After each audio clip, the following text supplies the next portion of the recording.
Trusted sources, may I say in advance, moi ha ha.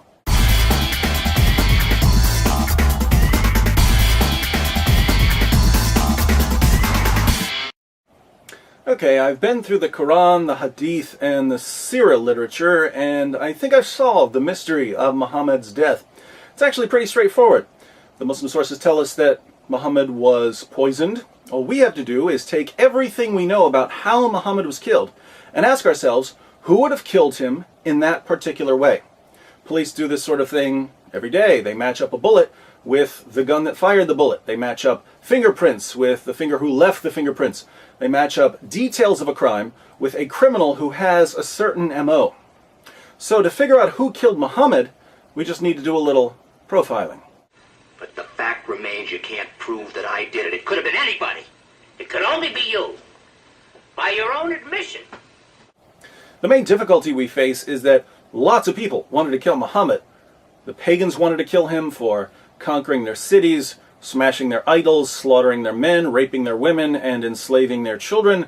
Jews wanted to kill him for seizing their land, destroying their communities, slaughtering their men, raping their women, and enslaving their children. Christians wanted to kill him for threatening to conquer them. Men wanted to kill him, women wanted to kill him, old people wanted to kill him, young people wanted to kill him. Muhammad made a lot of enemies. What's the matter, Rodney? I don't get no respect at all. Fortunately, we can narrow down our list of suspects by ruling out people who would have killed Muhammad in some way other than poisoning. Certain killers like to strangle their victims. They're not going to use poison. Some people prefer knives. Some people set fires. Some people push their victims off cliffs. Colonel Mustard wouldn't poison anybody. He'd use a lead pipe in the ballroom.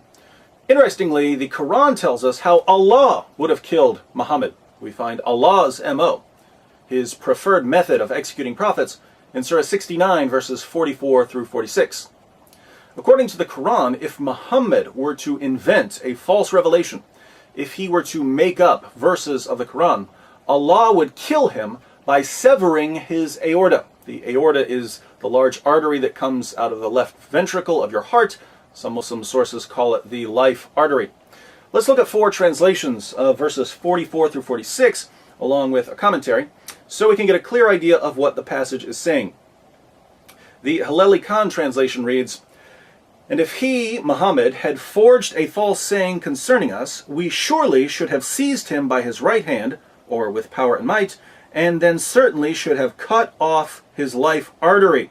And in parentheses, the translators add, aorta. The Pickthall translation declares, "And if he had invented false sayings concerning us, we assuredly had taken him by the right hand and then severed his life artery." Daud's translation reads, "Had he invented lies concerning us, we would have seized him by the right hand and severed his heart's vein." M.H. Shakir renders these verses, "And if he had fabricated against us some of the sayings, we would certainly have seized him by the right hand, then we would certainly have cut off his aorta." Just so we're clear on the meaning, and no one accuses me of misrepresenting the passage, let me read one of the greatest Muslim commentaries on these verses. This is Tafsir Jalalain. "And had he, namely the Prophet, fabricated any lies against us by communicating from us that which we have not said, we would have assuredly seized him. We would have exacted vengeance against him as punishment by the right hand, by our strength and power. Then we would have assuredly severed his life artery, the aorta of the heart, a vein that connects with it, and which, if severed, results in that person's death." So if Muhammad had been a false prophet and a liar and a deceiver, we know how Allah would have killed him. Allah would have cut his aorta. As long as no one severs Muhammad's aorta, then we can rule out Allah as a suspect. I didn't do it. Just because the blood was in my hand doesn't mean I stabbed the man. Now that we've got our strategy, let's turn to the Muslim sources so we can put together our profile. According to Sahih al-Bukhari, Sahih Muslim, and other texts, Muhammad was poisoned by a Jewish woman. Sahih al-Bukhari 26:17. A Jewess brought a poisoned cooked sheep for the prophet, who ate from it. She was brought to the prophet and was asked, "Shall we kill her?" He said, "No." Anas added, "I continued to see the effect of the poison on the palate of the mouth of Allah's messenger." People could see the effect of the poison in Muhammad's mouth. The poison apparently disfigured his palate, making his mouth look strange. Sahih Muslim 54:30. A Jewess came to Allah's messenger with poisoned mutton, and he took of what had been brought to him. When the effects of this poison were felt by him, he called for her and asked her about that. Whereupon she said, "I had determined to kill you." Thereupon he said, "Allah will never give you the power to do it." Muhammad tells this woman, "Allah will never allow you to kill me." Guess Muhammad didn't know Allah very well, because the poison ultimately did kill him. In case you're wondering why this woman wanted to poison Muhammad, she tells us in Ibn Sa'd. The apostle of Allah sent for Zainab bint al-Harith, that's the woman who poisoned him, and said to her, "What induced you to do what you have done?" She replied, "You have done to my people what you have done. You have killed my father, my uncle, and my husband, so I said to myself, if you are a prophet, the foreleg will inform you. And others have said, if you are a king, we will get rid of you." The woman poisoned Muhammad because he slaughtered her family. Guess Louis Farrakhan got something right. But as a man soweth, the same shall he also reap. And that's why Jesus told Peter, sheathe your sword, because those who live by the sword will die by it. But there's a plot twist here, my friends. You see, Zainab didn't act alone. She had a co-conspirator, someone working behind the scenes, pulling the strings. Sahih Bukhari 44:28. The Prophet, in his ailment in which he died, used to say, "O Aisha, I still feel the pain caused by the food I ate at Khaybar, and at this time I feel as if my aorta is being cut from that poison."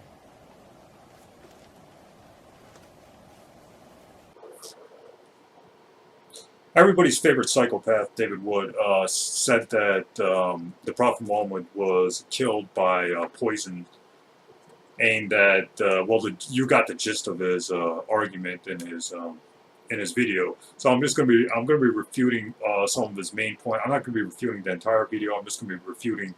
I'm just going to be talking about some of the main points he brought up in that video, because there's a lot of inaccuracies. So either David Wood's ignorant of the facts, or he's just being dishonest. It's one of those two. But anyways, I'm going to correct some of the statements said in that video, and I'm going to show that the poison was one of the reasons the Prophet Muhammad got sick, and that sickness killed him. But that wasn't the only reason. So let me talk about, but before I even get into that, let me talk about the whole Khaybar thing.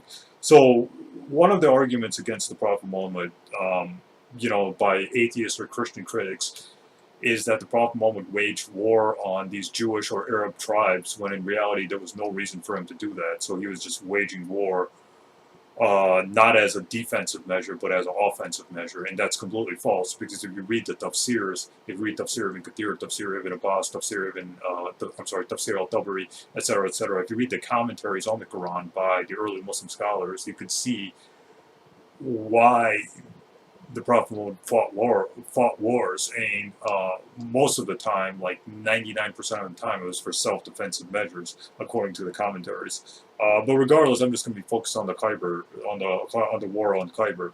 The reason why Khaybar was invaded by the Prophet Muhammad and the early Muslims was because the Jews of Khaybar instigated violence against the Muslims by provoking the enemies of the Muslims to fight the Muslims. For the reference, see Ibn Hisham, Volume 2, page 272, and Volume 3, page 272. And Ibn Hisham, Volume 2, pages 270 to 280, etc. So basically, according to the biography of the Prophet Muhammad, the most authentic biography, which is this book, the reason why the Prophet Muhammad invaded Khyber, or the reason why the Muslims marched to Khyber, is because the Jews of Khyber were warmongers, or they were instigating war against the Prophet Muhammad. And according to this book too, that's it's found in this book too. So the Khyber Jews were warmongering against the early Muslims. So the Battle of Khyber was a self-defensive measure and not a offensive measure. Even though that book isn't always authentic, Ibn Ishaq, but that's what, so their own sources refute them. Their own weak sources refute them. But regardless, as for this whole poisoning, the whole poisoning of the Prophet Muhammad, and does that invalidate him from being a prophet of the God of Abraham? And I would say no. And the reason why is because the Jews, even if that Jewish lady was successful in killing the Prophet Muhammad, even if that's the case, which it isn't, but even if that's the case, that doesn't invalidate Prophet Muhammad of being a prophet, a prophet of the God of Abraham. And the reason why, and when I mean the God of Abraham, I'm talking about the God of the Bible. The reason why is because the Jews themselves were responsible for killing their own prophets. For example, see Nehemiah chapter 9, verse 26, where it talks about how the Jews were responsible for killing their own prophets. In Nehemiah chapter 9, verse 26. So basically, the Jews were responsible for murdering their own prophets. So even if the prophet was killed by a Jew or Jewishness, that doesn't invalidate him. That doesn't invalidate his claim to prophecy or his claim to prophethood. The other points he brought up was regarding the poisoning. He said that the Prophet Muhammad died. He ate the poison, and the poison killed the Prophet Muhammad because, or the Jewish was successful in poisoning or assassinating the Prophet Muhammad because Prophet Muhammad ate the poison, and that cut off his aorta, or his life vessel. And is that true? No, it isn't. For the issue here is that David Wood, he purposely cut off a important part of that narration in Ibn Sa'd.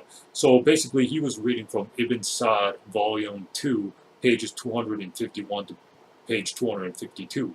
But he cut out the important part, and the important part is this. And I'm reading from Ibn Sa'd, volume 2, pages 251 and 252. So on Ibn Sa'd, volume 2, page 252, it says this.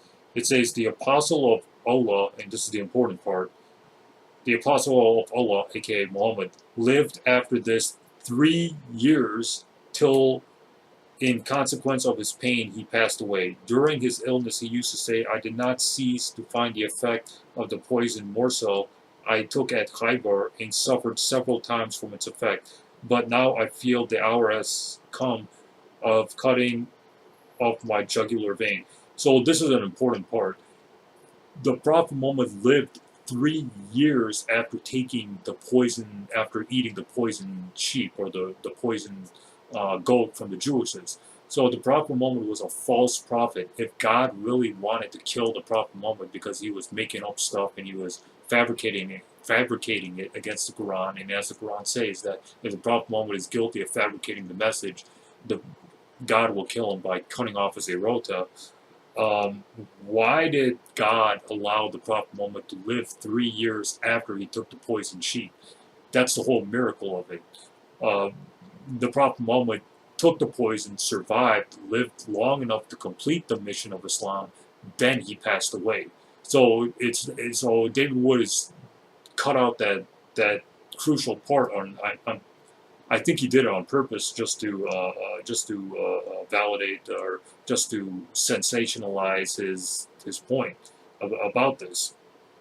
So basically, even if you read Ibn Sa'd, volume 2, pages 251 to 252, it says that the sheep spoke, the dead goat or the dead sheep spoke to the Prophet Muhammad and told the Prophet and warned the Prophet Muhammad that it's poisoned. So there's another miracle here.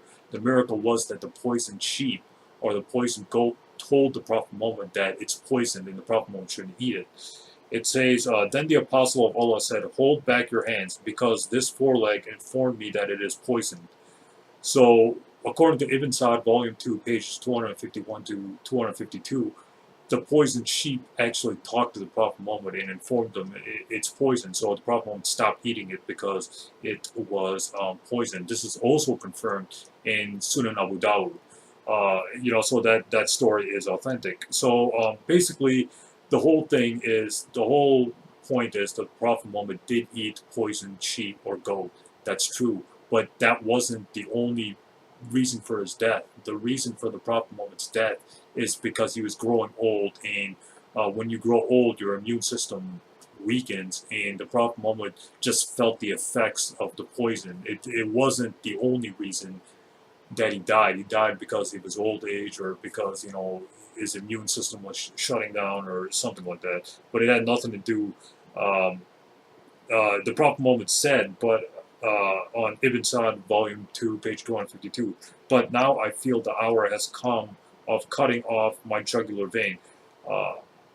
Notice what the Prophet Muhammad said. He said, now I feel. So that could be a reason, but that's not the reason. He didn't know what the reason. He just said that he felt like it. It was like his aorta was being cut off. That wasn't the reason. So the Prophet Muhammad just got sick and he died. Not necessarily just because of the poison. There were other factors as well. His old age, the fact that he got sick, and that's the reason. And another thing David Wood doesn't cite is that according to Sahih al-Bukhari, the Prophet Muhammad had a choice to either live or die. So Prophet Muhammad was given a choice to be cured and live, or die and meet God. And the Prophet Muhammad said that I choose to die because there's no point in him going on. I'll read the hadith. It says, why is the sheikh weeping? If Allah gave the choice to one of his slaves either to choose this world or what is with him in the hereafter, and he chose the latter, and that slave was Allah's apostle himself. Abu Bakr knew more than us. The Prophet said, "Oh, Abu Bakr, don't weep," etc., etc. So this is found in Sahih al-Bukhari 466. So basically, the Prophet Muhammad was given a choice: either he could live or die, and the Prophet Muhammad chose to die and go back to God. So the Prophet Muhammad chose death instead of life. So that was a very noble choice the Prophet Muhammad chose. So basically, they would cut out a lot of stuff, or he wasn't being honest when he was bringing it up, that when he was bringing up references. So he should at least, David Wood being honest. I don't think it's possible at this point. So basically, that's the whole thing about the Prophet Muhammad's death. It was a combination of factors. It wasn't just because of poison. And the Prophet Muhammad chose to die anyways. He said, I choose God in the hereafter. So regardless, it doesn't invalidate his claim to prophethood, because Jews themselves were guilty of killing their own prophets according to the Old Testament. Not only according to the Old Testament, but according to the New Testament as well. We read in Matthew chapter 14, verse 8 to 12, Gospel of Matthew chapter 23, verses 35 to 37, that the Jews themselves were accused of killing their own prophets. So we see that the Jews themselves were killed by were killed by their own people. We also see that during the time of Elijah, there were supposedly unnamed prophets who were put to death by Jezebel. Jezebel was was a bad woman according to the Bible. See 1 Kings chapter 18, verse 4, verse 13. 1 Kings chapter 1 Kings chapter 19 verse 14. So basically, you know, bad women were responsible for killing prophets, according to the Bible, according to the Old Testament. So basically, you know, this is just my whole 2 cents about the whole the death of the Prophet Muhammad. So stay tuned. A lot more videos are up ahead.